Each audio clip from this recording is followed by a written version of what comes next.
Hey, Justin, back again.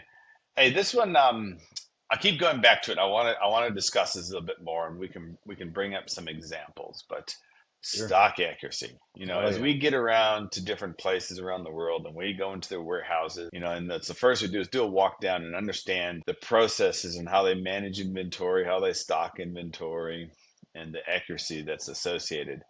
And then you go talk to the maintenance guys who think some completely different may be happening in the warehouse or they got their own squirrel stores. It's an important point. So one thing I want to bring up specifically is the concept of having an open store, which maintenance Mm. guys typically love, versus a closed store, which takes more resources but should give you better control. Hey, but before we go into this, I just want to know at what point in your life when you left the United States did you stop saying the word process and start saying the word? Process.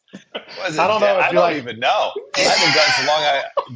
Data, process. sorry, I digress. I just want to point I out, know. sorry guys, like he has changed. I don't know if any of I your old say buddies from makes me college, stick in their head though. I go, that Yankee talks funny. that young freaking American talking They. like that. Anyways, sorry, carry on. Open versus Oh closed. man. Well, Yeah. define So that. Define what you mean by open versus closed. okay, Because that's a good point. So yeah, let's yeah, talk yeah. about this. So I've Yep. got an example of a mine site where the warehouse is manned 24/7, but at Mm, some point in time, and this is around mobile maintenance, so you get fast moving materials. Okay, so this is you can. It's funny because it's a very split, very planned environment, and also a very unplanned environment because the nature of the vehicle comes in and say, "I'm going to do this service," which is great. You can plan that weeks and months in advance, yeah. buy those materials in. But when the vehicle comes in, you find out, oh my God, the brakes, this is underground equipment, so they've smashed into the wall, they broke the lights, they dented this, they broke that, and nobody's creating notifications for that. So when it comes in, you see that stuff and you just need to fix it. Yeah, I've got yeah, this yeah. vehicle for 4 to 6 hours. Let's just fix it. And it's an interesting twist where that's a great indication of where there's some materials you got to have on hand because that stuff is needs I need it now, or I'm not going to get this vehicle for another 2 weeks or a month or something like that. So Right. let's just, Sure. I've got my planned, but I've got my unplanned. And they add them to the work order, which is great. But what happens is the maintenance guys walk straight into the warehouse and go get the parts. So this is an interesting twist where you could see the efficiency where the guys say, hey, I went in, I grabbed the parts. Now there's another twist on that in terms of where the parts are in the warehouse, Yeah. which Oh frustrates the yeah. maintenance guys, but that's Sure. also around control of the inventory. Anyways, so they come in, they grab the part, they supposedly record it, and then they Yep. go install it and get the truck going again. Great, very efficient from a maintenance perspective. But how often do you think those materials are being recorded? It depends on where you're at, but I would say Yeah, not very exactly. often. And Exactly. I see it, it's frustrating to me when a guy is, even planning and scheduling those things because they know they're in an open bin. You have some companies that are like, oh, those are expensed, but they still put them on maintenance plans. That's fine. I get Mm, it. Like it's part of it. yeah. You put it on a maintenance plan and the warehouse guys say, oh, we don't have to count those. That's expense. Yeah. Yeah, we don't worry about that stuff. Well, it's like, dude, how do you plan on being on time with stuff and planning and scheduling and knowing that you have like I don't care who you are. If you think you've got a tube of grease for this job and it's not there, that's bad news bears. Like I don't Yep. care if you got you might have Exactly. a crew of people waiting on that tube of grease, and because you didn't manage that and have the proper stock accuracy, like what you're kind of Yeah. talking Yeah. Yeah. about, we're not doing the work, and that's And not good. well, and then what happens after that? He took Yep. it, didn't record it. Well, These warehouse guys don't know what they're doing, and then they just keep blaming each other, and then yep. it's wasting time. Time waste, waste, waste, Yeah. waste. Risk goes up, cost goes up. People start buying extra scroll store and it becomes a That's it. mess. So this Yeah. is it's an important concept to get through because if you're gonna have an open store, well then maybe you gotta add technology so people can make it easy for them to take what they need, but it gets booked out. I don't know if you do RFID or Yep. something like that because you keep it quick. And I get that. I have a lot of empathy for maintenance guys. Get that vehicle back Zero up to spec, question. get it Yep. going in, get it out of the workshop.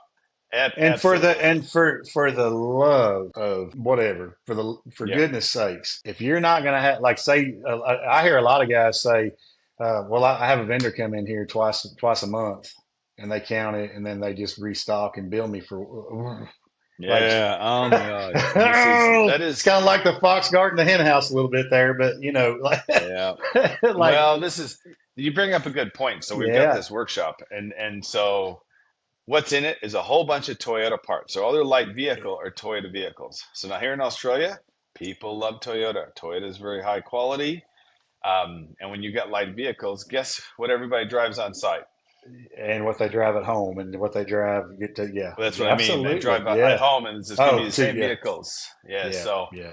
and guess what's full in the warehouse? All these Toyota parts. Yeah, And so yeah, yeah, that's then, right. so the problem you have there is you're tempting. You're creating temptation for good people, which turns into bad results. And so that I hate that because a good person can be tempted and they do a one bad thing, and then potentially they're fired and out the Well, door somewhere. So, why do you put a lock on a gate, right? It's yep, to keep honest people honest. I mean, that's the yep, reality, right?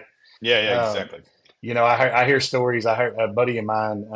He was telling me about a place he worked. Yeah, I think it was in somewhere in Mississippi, Alabama, and he said Yep. they put 9-volt batteries and AA batteries in this open bin situation. And guess what happened every September right before deer season started? The I thought you were batteries saying before disappeared. Christmas. Yeah. No, the batteries No. disappeared and get because all the game cams had to get. Yep. It's just the way it is. And yeah, I agree. I really like those consumable, like open type bin ideas for procurement. I think it's really nice to, for that stuff to. There's a lot of advantages to that as well, on top of what the maintenance guys are using.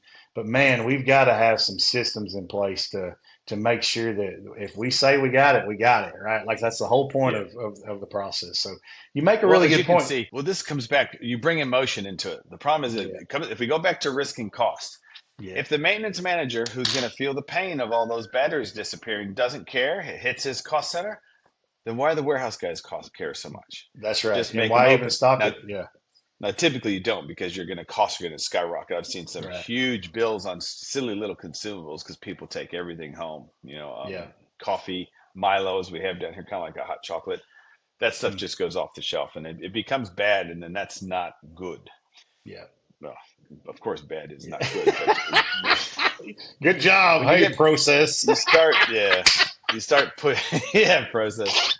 I like process. Sounds better than Yeah, I do too. process. It sounds very, very good. It sounds very, Anyways, anyway. so this is, I think a lot of people want to understand this. So one thing that I recommend is if you're going to have an open store where maintenance can come in and grab parts, Yep. then the maintenance management team need to be held accountable to stock accuracy, just like supply chain. So Hmm. typically the two main KPIs of stores, you've got stock accuracy. Number one, their job is to maintain accurate stocks. Two is stock turns. How fast Yep. are things moving? If maintenance and supply chain are both responsible for those two things, you're going to drive the right behaviors. Because if Yeah. maintenance says, hey guys, you guys are taking stuff left, right, and center, here's our receiving processes, here's our issuing processes. There may be a little bit there, but you can tell guys are coming and taking stuff, and we're now at 82% accuracy, which means you're running out of parts, and I can't help that unless you fix your people. And then that Well, hits, and you can't plan and schedule. Like that's the well, reality. and that's what I I, mean. So you got to put yeah. pressure back to maintenance on like maybe their bonus KPIs because if their stock accuracy is low, they're going to do the first things. Guys, Yeah. we've got to fix this. We and then try to change behaviors to lift up accuracy and stock turns. Stock turns, supply chain are always get stock turns. Like, well, it's very hard for me as a supply chain person to improve stock turns when maintenance own the materials, so to speak. Meaning, slob is always one of the biggest thing that holds back stock turns because we build up the warehouses. Nobody reviews these things, and if you make that a maintenance manager responsibility, then he has to assign standard work to review. He or she have to review these materials. Say, are they in the bomb? Are they sourced? Do we need them? Go through the whole slob process. Are they fit Right. for purpose? Are they in the bomb? Do we need Yeah. them? And then move things on because a lot of stuff becomes dead. And so that comes back to that open warehouse behaviors, KPIs that drive like process. process. I like it. I like it. Well, it's a great Anyway. process you've been running over there, Tim. I like it. I like that. No, What's I the think third that's letter in good. the word? What's the third letter in the word? I don't want to talk It's about an it. O, not an A. Process. It's a Oh, process. I don't sound like a Midwesterner either, dude. Don't be putting words in my mouth. You definitely don't sound like a Midwesterner. Well, you never mind. Well, hey, I like that. I think that's good. I think it would be really good to get some feedback on that. Like, I like to see what other Yeah. companies do. I'm just This is a it's sticky all. one. It's one Oh it boy, gets people's hairs up on the back of their neck because for yeah, multiple reasons, but it's a very important one to discuss. Have an open talk about this. Is yes, how sir. much control do you want? How much planning do you think you have or don't have? Or are you hiding parts? It all fits in together. If That's you it, know you man. had a spot on perfect warehouse, you wouldn't hide everything else. If you get what you need and quickly, it all works. But we tend to not do that because everybody wants control of their own stuff. That's And it. that's Hand on part, people hand on heart, right? Hand on heart, hand hand on. on Yeah. part, hand on heart. Yep. Spot on, Well, brother. all right, man. Well, let's get out of this one, guys. Appreciate y'all listening, and we'll catch you again on the next one.